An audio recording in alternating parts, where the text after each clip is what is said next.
ne leen ni je ne pense pas war leen ma boole si ñoo xam ne ñoom ñooy bokk si panel bi dama waroon nekk comme tout le monde fii mënoon ngeen jël Seydou Diallo mu représenté ma. Je pense que il est mieux placé que tout le monde ici pour parler de ce parti.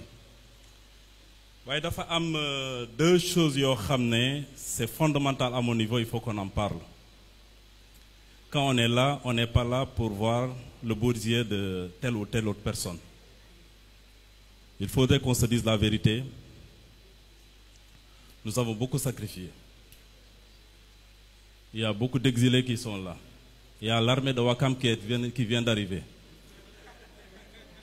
Et je sais que il y a parmi nous des gens, je pense qu'il y a quelqu'un d'autre qui l'a dit, am na koo xam ne ñu bëri ñu ngi fii dañ doon liggéey mais perte nañ seen liggéey Pastef moo ko tax. Il faut que ñoo xam ne ñooy diriger actuellement ce pays ñu bàyyi seen xel ci loolu. Sànq il y a quelqu'un qui parlait de c'était Ngagne qui parlait de l'État décentralisé. Et je constate une chose, je le dis, il faut jamais affaiblir la base.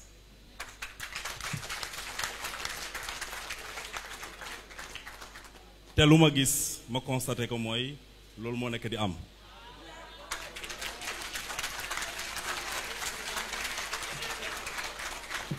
Je le dis en toute responsabilité. Je ne suis pas un nouveau dans ce parti.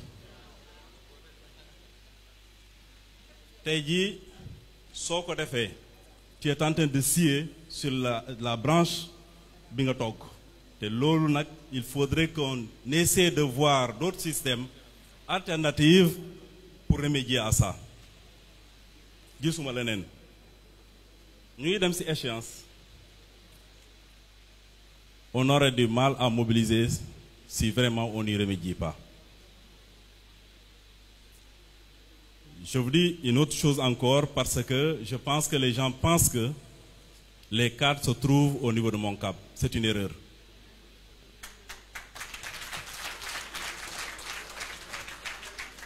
Ceux qui sont au niveau de Moncap, c'est mes frères, c'est mes sœurs, c'est des amis. Nit ki nag su juumee da nga koy wax da nga juum. Il faudra pas qu'on se voile la face. dañ nekk ci période boo xam ne période bu sensible la te man bugguma suba ñu may xool ci bët moo xam ne da ngeen échoué. Je ne suis pas ce genre de personne là. Je préfère abandonner que d'être dedans.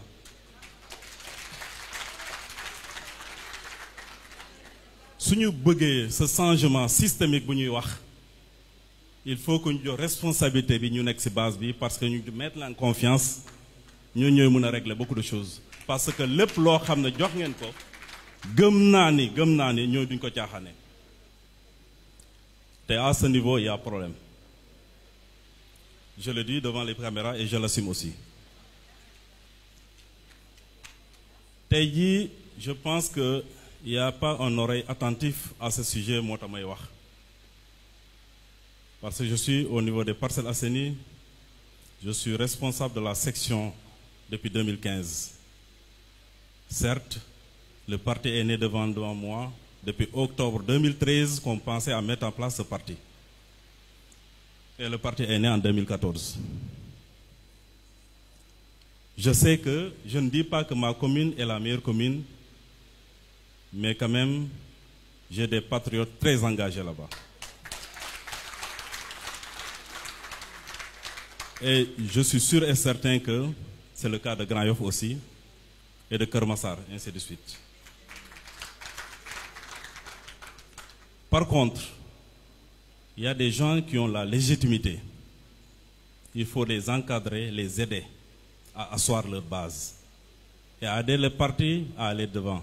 Et deuxièmement, si le parti est à un certain niveau, c'est parce que ces gens étaient là au moment où c'était difficile.